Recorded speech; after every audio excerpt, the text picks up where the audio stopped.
Previously on Forsyth Fantasy Hour. Hi, my name is Tristan Lagan, and I will be playing Jack Pilgrim. Me and a couple of other unfortunate kids were orphaned. The eldest of us all, actually, ended up having this huge opportunity presented to him, and he ended up becoming a paladin. Wait, so what is your name?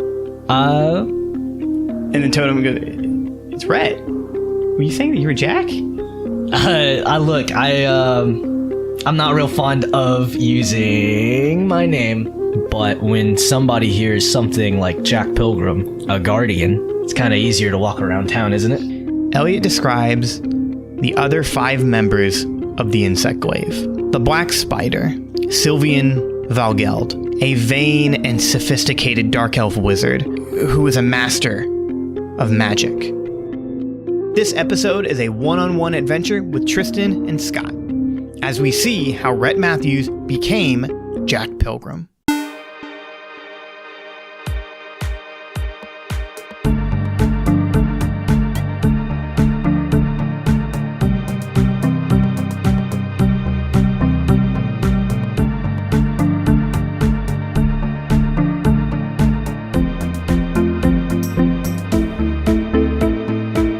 So this episode is going to be a prequel to Jack arriving in Sundew.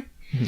And me and Tristan just talked about that this takes place, Tristan, correct me if I'm wrong, 1 month after Jack Pilgrim, the Paladin, has died. Yes. And so you and the urchins are currently in Sixport? Yeah, it's like we've...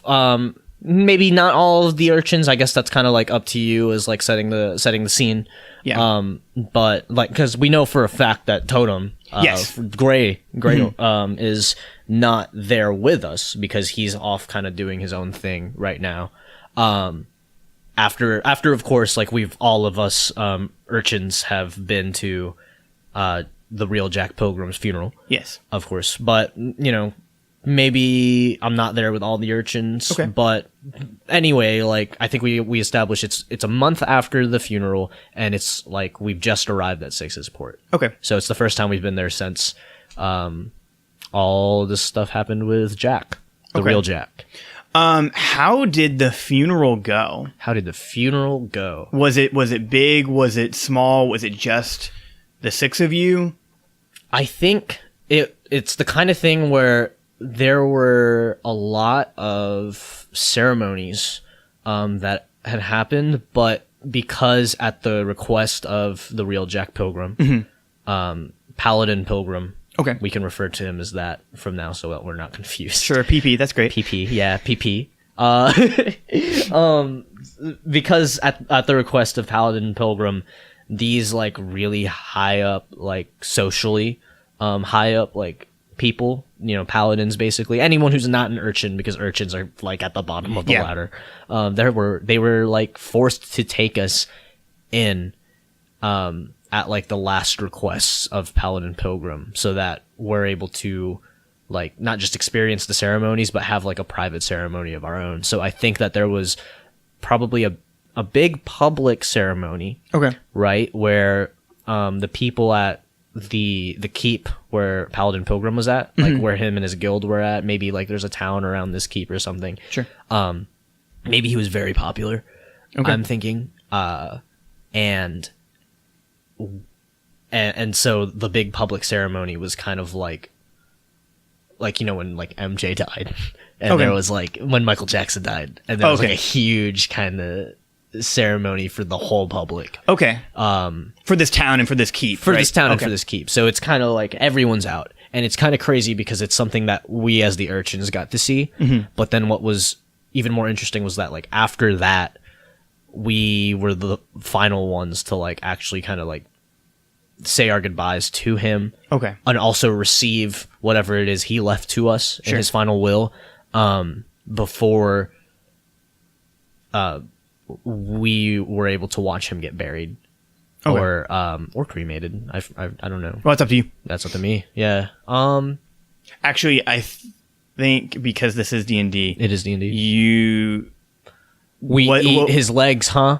We like cook up the limbs. That's how we do it here in the fantasy hour, right? No. I think we should concretely say whether he was cremated or whether he was buried. We should. I was thinking actually, maybe he's buried. Okay. And was this keep up north, or was this close to Sixport, or did you just guys come from the north and go to Sixport? We came from the north because Sixport, that's like kind of south. Yeah, that's on the map, that is the southmost city. Yeah, because I was about to say I think this keep is more of like a Midland kind of area. Yeah. Yeah. So in context, that would probably be in. I haven't seen the map in a while. Yeah. I can just give you a location where that would be. Gotcha. So this would probably be around in the province known as Westerly. Okay. Yeah, that sounds about right. So yeah, this keep defending in the defense of this large town. I wouldn't say it's like a city size or anything, but I'd say it's like a large town. Mm-hmm. Kind of like I'm kind of thinking like a Hyrule Castle kind of situation. Okay, cool. Yeah. So that's why it feels like when there's that public ceremony, it feels grand, it feels big, and that's why then it becomes like such a stark and interesting experience when we're outside, everyone's getting that public ceremony, and then we go inside and have that like private like the private burial. Private burial, yeah. Cool. So that was really interesting. I think maybe it was like 5 key paladins who were in there with us with that private burial. Okay. But yeah, it was very somber at the private burial. I have one more question for the paladin. What race was he? I was thinking like just human, but okay. I mean that's fine. Yeah, I think yeah, that's fine. I think that makes sense too. Mm-hmm. Because you're a half elf, so if you looked even like a little bit similar to him, that would kind of make sense of where you would take his name. Yeah. So like human, maybe like a 16th elf. I don't know, but like yeah. I mean that's possible. Yeah, it could be the kind of thing where he's human, but maybe he looks like he's got like sharper features, so he actually looks more elven than I do. Kind of thing. Cool. Yeah, I like that. That's always like been the joke. Yeah, no, that's canon. Actually, I like that idea. But yeah, awesome. It was a somber situation and quite interesting because there were the parts of his life that we never got to see, and they were all there. Mm-hmm. Obviously with the public one ceremony, but in the private ceremony there were these like his friends or the people close to him while he was a paladin, and we never knew. And I guess it was probably very odd for them because they never knew us. So it was just a very interesting and somber experience. I've got some differences with the urchins, and then we've all got our differences with anybody who's never hung around us. Mm-hmm. But all in all, I don't know. It was kind of. I think at this point, I'm very. It's still like affecting me, kind of thing. You know, I'm in like the earlier stages of grief, maybe. Okay. Yeah. So. Funerals ended. It's been now about a month. You are in Sixport. I want to say out of all the urchins in Sixport, there was one that took care of you the most. If you're okay with this, yeah. Who was that character, and tell me a little bit about them. Well, I think this one would be kind of like the mom of the group. Okay. And probably, I would think that Rhett Matthews. Yes. My character. Mm-hmm. I think that Rhett, and I think that I was closest with this one. Okay. Upon the Paladin Pilgrim leaving us. So it was kind of like we kind of became closer. And it was still kind of like a family situation, but it got kind of hard once Jack left us. Yeah.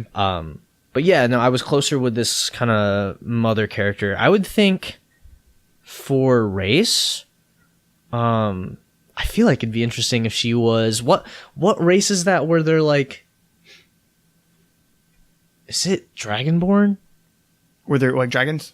Yeah, or just kind of like very lizard-like. Well, because there's lizard folk who are more like lizard folk are more like focused on clans, and they have tails, and sometimes they have frills. And then dragonborn are more human-like, but they also have the side of being a dragon, so they are a little bit more like proud. They a lot of times with dragons in D&D, they take after one trait specifically. So with like Elliot, he's very, very humble. Yeah. But if like you have a villain dragon, it's like they're very, very vain. Gotcha. So there's that one. There's just always a trait that they're very, very like attuned to. Yeah, that's how I understand it. But that's you don't have to go off of that. It's literally there's a dragon, there's a lizard. Gotcha. I'm thinking after that explanation, I'm thinking she's probably one of the lizard folk. Okay, I think it'd be very interesting if she was the kind of person where like in the town that we're all originally from, that where like we all had to leave because we got orphaned. Yes. I would think that it'd be interesting that she's kind of like the friend who was very like in tune with her culture, and that like she's got like her clan, and maybe like part of her whole situation is that like now she's not just like one of us like urchin kids who had to like kind of live off the streets or whatever, but now it's like we're her clan, Oh yeah. So it's just like there's no like sure like she could try to get close with like a lizard folk in Six's port, and there's probably times where she feels like she gets along more with like lizard folk than anybody else, but it's the kind of thing where because she's not part of their clan, it's like it's only ever going to be at arm's length. Yeah. So it's like over time she becomes kind of the mother of our group. She becomes she starts to consider us her clan. Awesome. And it's cool because we're all family. So that's pretty cool. I would think that out of like age-wise with the group too, she would be like maybe second oldest, either second or third oldest. Maybe they can't remember their birthdays, so she and Gray like fight over who's older. Yeah, I like that. Yeah, that'd be really funny. Do you have a name for her? Because I have one that I've just found. I do not, but go ahead and hit me with the idea. Astrid. I really like that idea. Oh, that's cool. Yeah. And another thing too with her, since we're urchins, I would think that she probably has like a clan name, and she just never like talks about it since her clan's gone. So it's like maybe Astrid is a name that she has always used, but it's more of like a name she's given herself kind of thing. That would make sense too, 'cause sometimes I would have to go and look like the actual culture stuff, right. But sometimes they do give themselves names off of like words. The one lizard folk that actually in the show that we've interacted with was Devi, the chef. And that's short for devour. Because she's a chef, she eats things. Right. Like that was. She's a chef. She doesn't cook things. She eats things. But yeah, I really like Astrid, especially as a name she's more or less given herself, even though she's probably used it all her life. It's just like she doesn't refer to her clan name anymore. Okay. And it might be the kind of thing just because she's like one of the last of her clan. So sure. Yeah. That'd be really cool. So I think that's her. I don't know how much older Gray, Astrid, and Paladin Pilgrim would be. Like I don't know how much older they would be than Rhett Matthews. I don't think I would say like we don't have to give exact numbers. Yeah. I would say Gray is probably just a little bit older than you. Yeah. And then Astrid's probably actually older than Gray. Yes. But it's just the thing where no one remembers. Yeah. Yeah.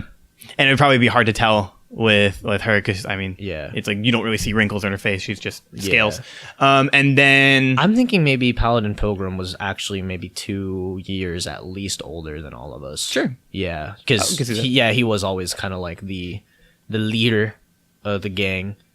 So, leader of the gang, kind of like running, not just running things, but like, you know, keeping us in check, making sure that we weren't getting into murder. We weren't getting into corporate crimes, you know? Yeah. Cool. So it's your first month in Sixport. Yes. You First time back from the funeral. You're frequently with Astrid.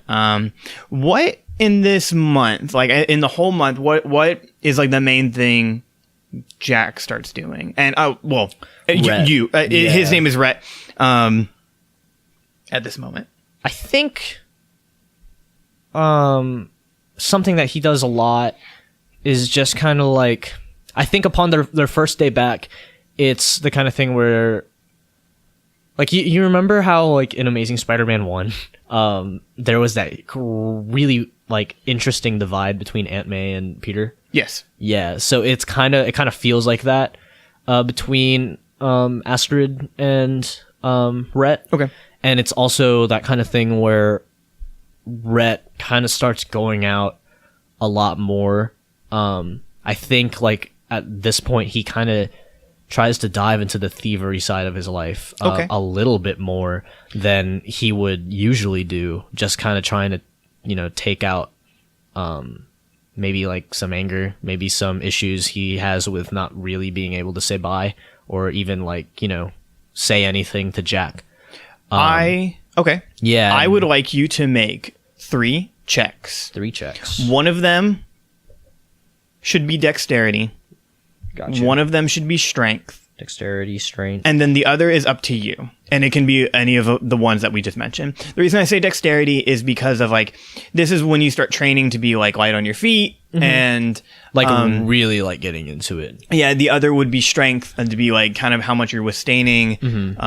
Like, maybe, like, something went wrong.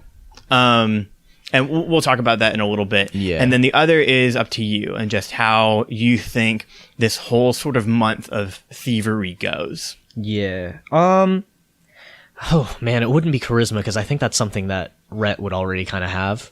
Sure. Is that he's always been kind of, like, mouthy, lighthearted, lightweight kind of thing. But yeah, no, I like that there's going to be a dexterity and strength check. I'm thinking, does it have to be out of, like, the main 6?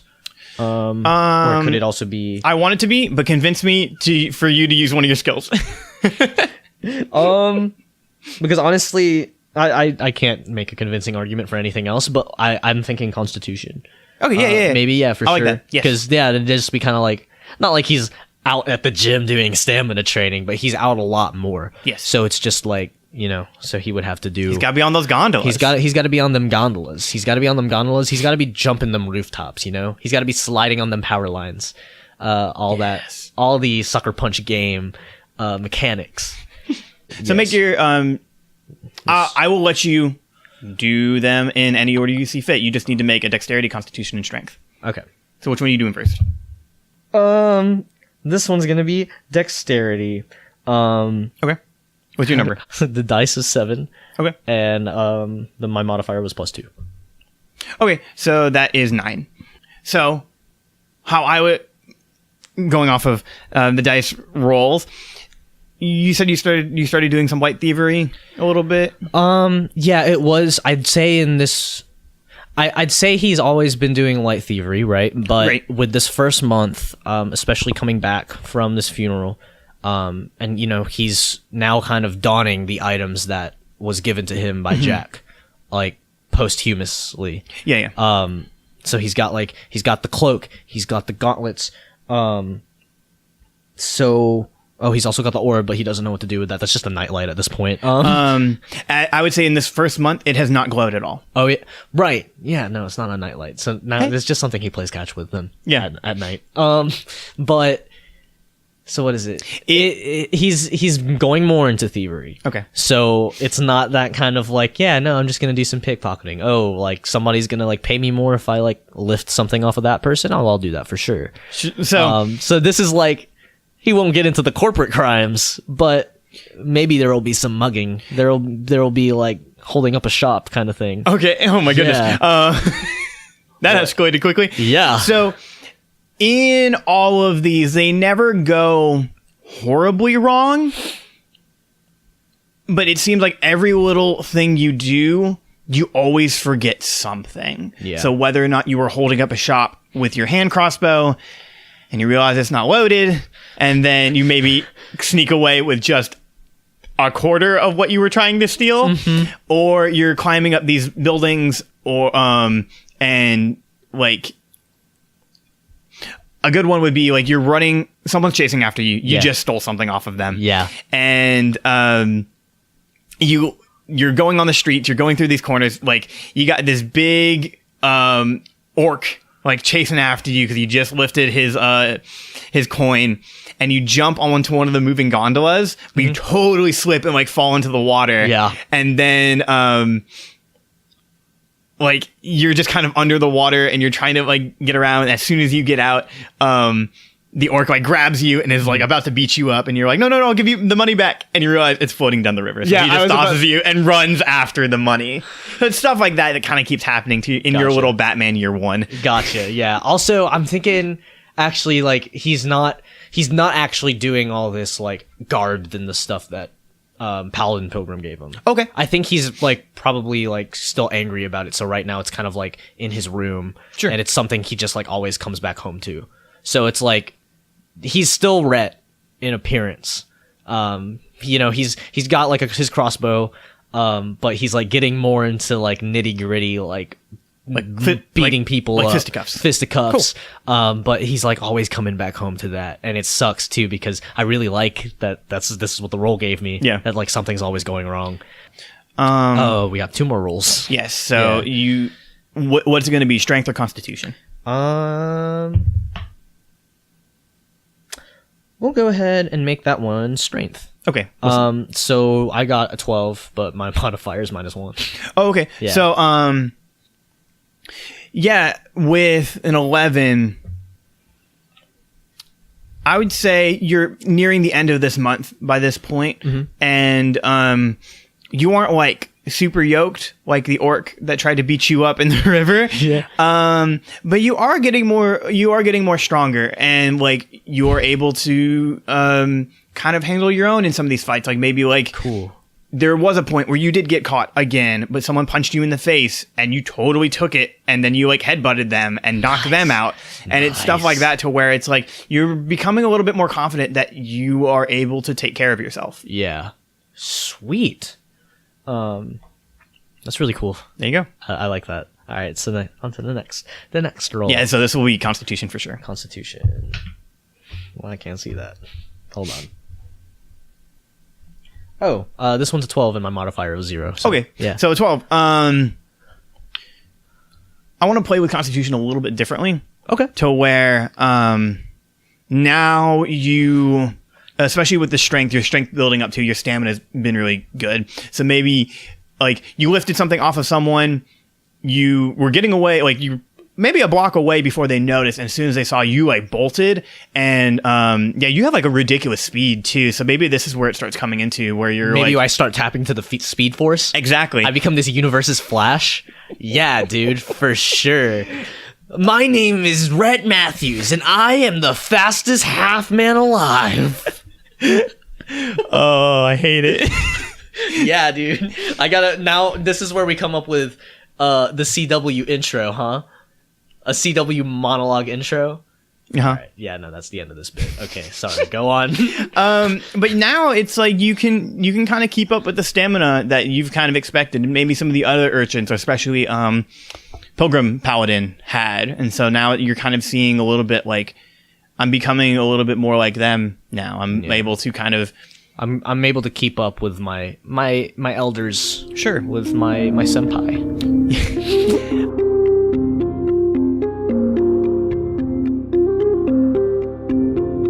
Hey everybody, Scotty here, with our first ad break of the series. Even though we actually don't have an ad for you to see or hear, because it's an audio podcast. But I just wanted to have these ad breaks for future sponsors and have this as a way to keep everybody updated on the show. So first of all, thank you all for listening and supporting the show. I always say this, but this show is so incredibly fun to do. And I just have a blast recording with Tristan and Vicky.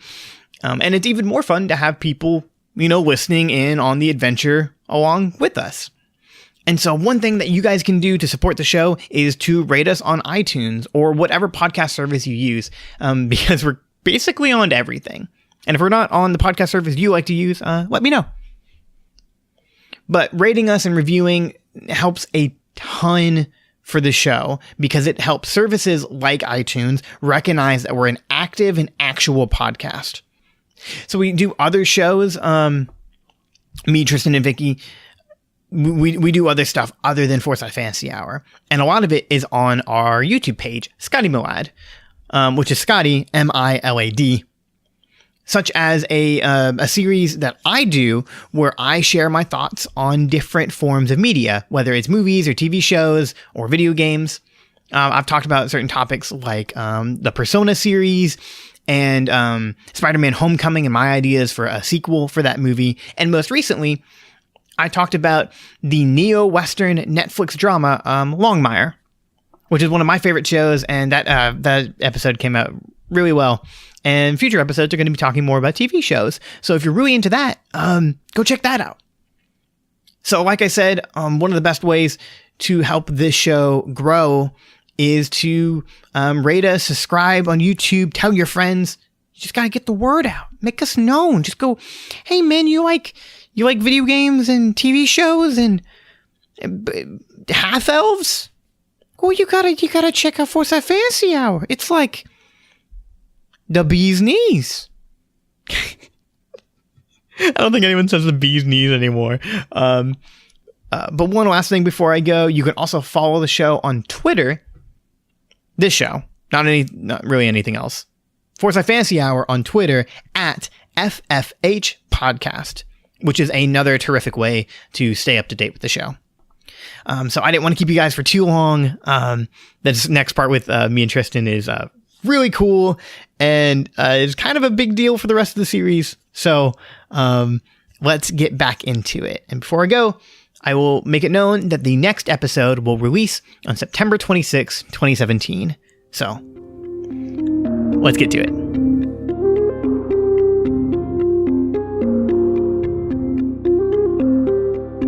So you keep coming back to your room and you keep seeing probably the gauntlets and especially the cloak, which I imagine would be like hanging up.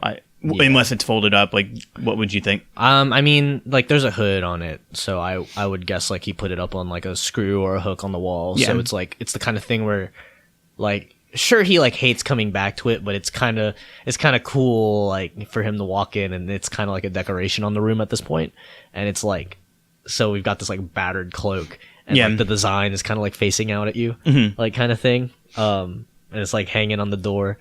I was about to say too, I think something that would be interesting, and I don't know if you want to make me roll for this or anything. Sure, I probably will. Yeah. I'm thinking maybe towards the end of this month, he gets into his worst kind of scrap ever.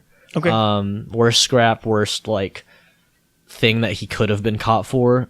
And maybe it's the kind of thing where he nearly like murdered someone at gunpoint kind of thing, like escalate real quickly. And it's just like, he's kind of gotten home from that, or it's just the kind of thing to rattle you. Sure. So how'd that scene play out? Like what was his job? What was he going to do? Was he lifting someone, or was he like did someone come after him?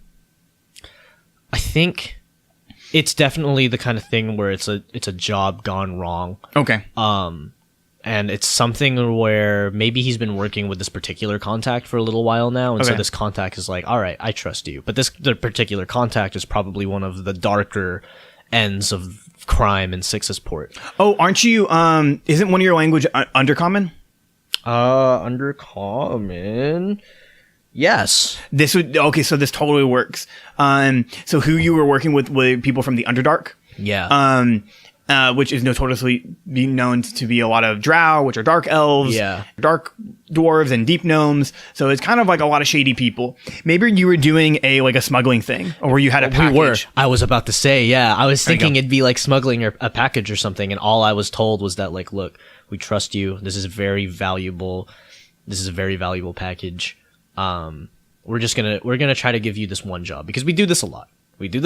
Yeah. But we think that if we can get you on board with it, then you're set. Then it's kind of like you're working a 9 to 5 kind of job.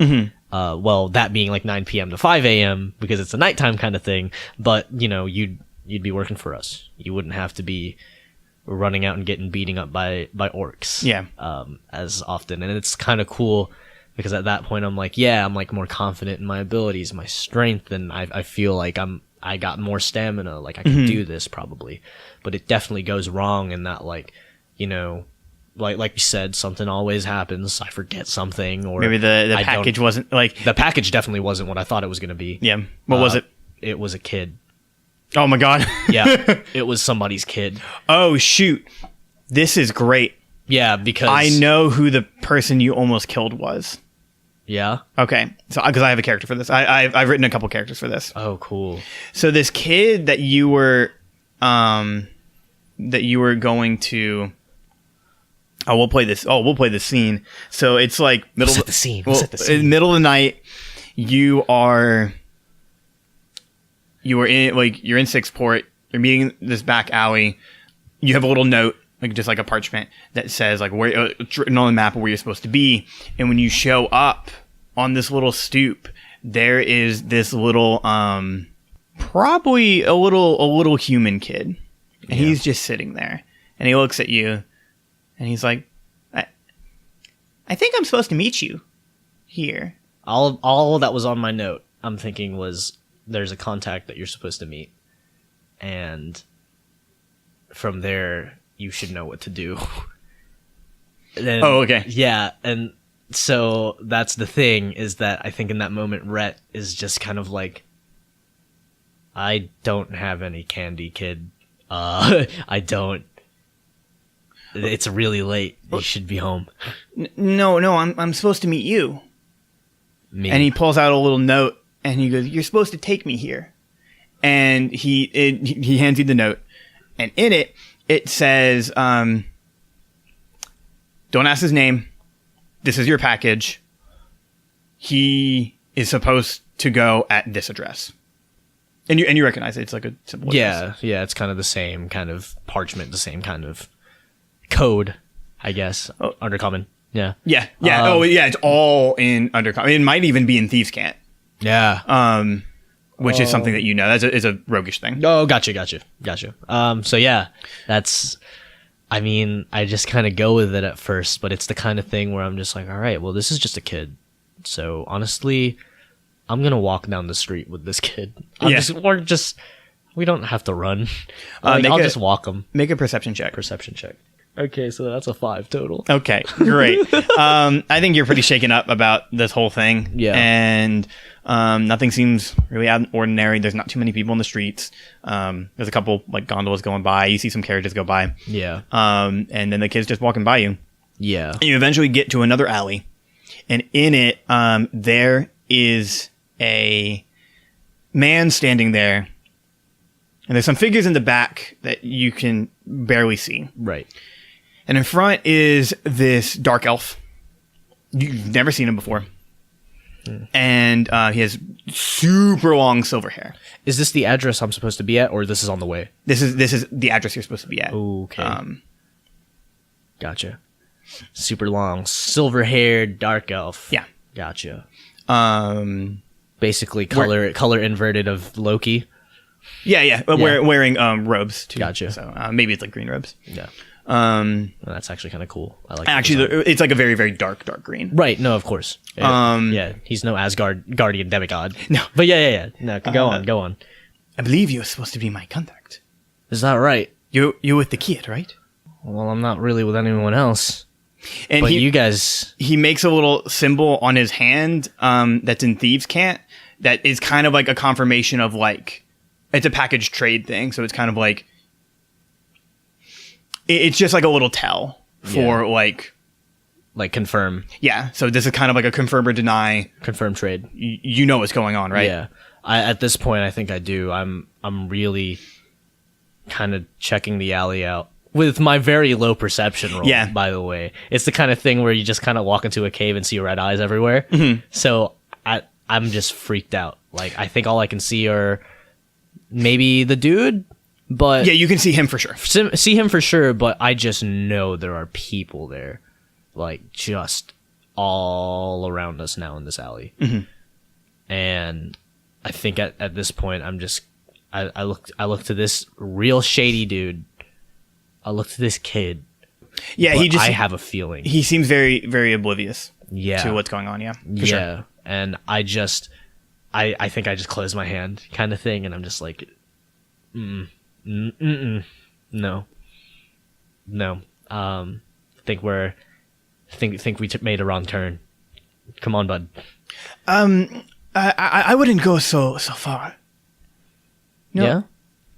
I think you know what. You no one turns down an alleyway in Sixport without some sort of purpose to that. So really, you're just gonna walk away? Yeah, I mean, like you say, no one turns into an alley without a purpose. I mean, like, it can be as small a purpose as a shortcut, and looks like we made the wrong shortcut, so we're gonna go another shortcut. And it's not gonna be this alley. Come on, kid. As soon as you say that,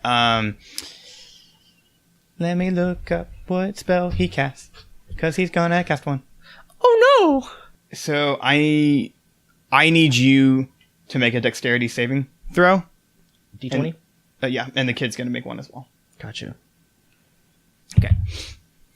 10 total. Okay, so you and the kid both, what happens is as soon as you grab his hand, you are magically separated and pushed against the wall. He does this with one hand, and in the other hand, he has this staff that is black and has an ornate like arachnid on the top of it, and he casts web at the two of you, and the kid gets stuck to the wall like in this super sticky web, and that you do too, and your face is against the brick wall, and the kid his back is to the wall. Yeah. And then he goes, so this was supposed to be a simple job. You were supposed to get paid, but that's not going to happen anymore. And he kind of instructs these two people and these figures who are humanoid, and they're wearing like very, very simple clothes, but they look like they're just completely of skin. They're doppelgangers, and they go and they start walking towards the kid. Oh. Gosh. I think... Can I make... I think at this point all I've got is my crossbow on me. Yeah. I've got daggers too. Yes, you do. Oh, I do. Yeah, so I try to reach for anything sharp on me, whether that's going to be like crossbolt, like arrows, or one of my daggers. I try to reach for that to cut myself out. Okay, yeah. Probably the daggers, I would assume, would be the best. Yeah, so... Make a... Yeah, daggers are finesse. So do a attack roll on the webs, which would be... Just roll, and I'll tell you what number it is. Out of the 20? Yeah, because I think it's going to be +4. 19. Oh, okay, cool. 19. So you, like, maybe you've been restrained before, so you immediately cut out of the, and you kind of do, like, this really cool, like, swift motion of where you cut out of the spider web in one, like, fell swoop, and then now you're standing ready to fight. I think I try to... I have 2 daggers, and I try to toss one, the one that's already in my hand. Okay. That I used to like come out, like, so I try to toss that at one of the doppelgangers, all Modern Warfare 2 style. Okay. Make another roll and add +4. 14. Yeah. So you totally hit like the back of one of their necks, and the doppelganger just falls. Okay. So one is dead. All right, cool. And then I think at that same moment, I tried charging the other one. Okay, I'm gonna say that's an athletics. Yeah, an athletics thing. Yeah, which I think you have a. I do. Okay, so it's Yeah. +3. +3. Oh, cool. +3. No, 19. Okay, so yeah, what do you want to do this thing? So I try to charge the guy and like do a kind of tackling thing, but since like we're in an alley and like they're like walking towards the kid who is on like the other wall, I've like thrown the knife at one guy and I'm charging the other guy, but it's the kind of thing where I don't want to end up having tackled him and end up on the floor too. So all I do is just kind of like charge him and do like a kind of like bruiser push, Okay. so that he gets like knocked out by like impact on the wall. Oh, that for Yeah. sure. Like his face just goes like slamming into like forehead into the wall. Like as soon as he hits, unconscious, goes out. Yeah, and so like I think what I do after that is I take my crossbow out and like arm that and like aim it at Silverhair Okay. while I like walk over and like retrieve that other dagger. that from the I guy? Yeah, so like I put myself between him and the kid. Oh, Half-Elf, you don't want to do this. Think about what you're doing right now. I am. Seems fair. Huh. I look at the That's- kid. Is he like talking or anything? He's just really scared. Yeah. I just like Did you free him, or is he still I don't think that I have. okay? Yeah, so I think he's still on the wall. Like I think right after I charged the guy, I just really quick like armed my crossbow and got my knife. Got my one dagger. So as you're doing all of that, as you kind of look back at the kid, when you look back up, the silver-haired drow says, "Don't mess with Sylvian Valgeld," and he shoots magic missile at you, and it's gonna hit. Ooh. It's gonna hit. Ooh. What happens is he hits you once for it, which 3 force like magic missiles. These balls of energy just fly, and 2 of them hit you in the chest, and 1 of them hits you in the face. Ugh. And then like you were like dazed, you're dizzy, and then when you look, he does it again, and he in the same sort of way, and he does 16 points of damage for you, which I believe you're at 18, right? That's my hit point max. Yeah, so that's your maximum health. So you now have 2, and when he hits you, it keeps pushing you farther and further back out of the alley, and like you just fall to your knees. You are super dazed and dizzy. You just realize blood's coming out of your nose and a little bit out of your mouth. It's getting harder and harder to breathe. Yeah. The kid's still stuck to the wall. Sylvian is still in the hall in the alleyway. I'm gonna give you one more thing to do. All I've got is 2 hit points. And if I die here, it's an alternate timeline, so You're not gonna die. I try to I'm kind of like on the floor, kind of like on my knees kind of thing, like bleeding kind of thing, right? Yeah. So I think what I try to do is summon the last of my strength and tackle him like at the knees kind of thing, where it's Okay. just like a sweep kind of thing, and try to like bring his face to the ground. Kind of give him some hurt and then run for the kid. That's my plan. Okay, make 1 athletics check.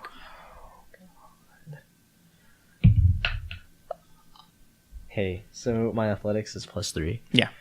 I got an 18. Okay. So with the +3, that's 21. Oh my goodness. Yeah, you bolt for this guy, and like, so you just said you wanted to knock him down and tackle him, like. I think I did, but I think it's like I said, I wanted to go for the kid right after. Yeah. I don't think that he does. Okay. I think that he does the tackle, and since it's so successful, he gets the guy on the ground. Okay. And I think after that, it's kind of like has him on the ground. I think it's like maybe it's the kind of thing where he got him like from his legs, like from his like grabbed him by like the ankles, like tackled him from there. So it's kind of like a clothesline. Oh yeah. So it's like this dude Sylvian trips, and hits the ground really hard. Oh yeah. And then I pin him down, and I think at that point it's like I'm just punch after punch after punch. Oh, you just start wailing on him? Yeah, I just start wailing really hard on him. Yeah, like you just go into him and like you just hitting him in the face. Yeah, it could be the face, it could be the back of the head, because this guy's like face down on the ground too. Oh man, it's probably in the back of the head. Oh my goodness. Yeah, so you just maybe I do flip him over halfway through and go for the face. Okay, we'll do that then. Yeah. So after you beat him in the back of the head a couple times, like he's starting to bleed from his nose now, and you just keep making it worse. You eventually look up, and when you realize the kid is gone, and the spider web, the web has been cut, and when you look up from the corner of your eye, you can barely see that he. It looks like he got away. The kid? Yeah. Yeah. And I think once he's seen that, he's like, I'm breathing real heavy. And I look down at this guy and just like see like my hands around his neck and just see that this guy is like he's about to pass out. Oh yeah. And he probably will, like after I stand up. But like after I see this, I stand up, he passes out, and I see what I've done to this guy, and I just kind of walk home. Okay. Yeah. Dang. Man, that's rough. Yeah. Yeah. So I would say that would conclude your month. Basically after the funeral. Yep. When is the point where you start taking the name of Jack Pilgrim? And within the week after that. Okay. Yeah. I think he goes home, and when he goes home, and it's the kind of thing where he's just like sitting on his bed, just kind of like looking at his hands, and like maybe they're shaking, maybe they're not. Yeah. I don't think they would be, because he's just so mad. Yeah, I didn't think so. Or maybe he's like shaking all around, so he can't tell that his hands are shaking too. I don't know. But he's just like looks at them, sees that they're like super bloody, and then just kind of sees the gauntlets across the room, and then just looks up and sees like the cloak is like on the wall. And it's just that kind of thing where it's just like, just kind of builds, and maybe he goes to sleep for the night. But I think over that week, he's just kind of warming up to a sort of idea where it's just like, I don't think Rhett can live up to what Jack has done. Only Jack can do that. So it's not so much of like this whole like vigilante story. It's just the character thing where I don't think I'm able to be the kind of person who has a whole public ceremony post my death.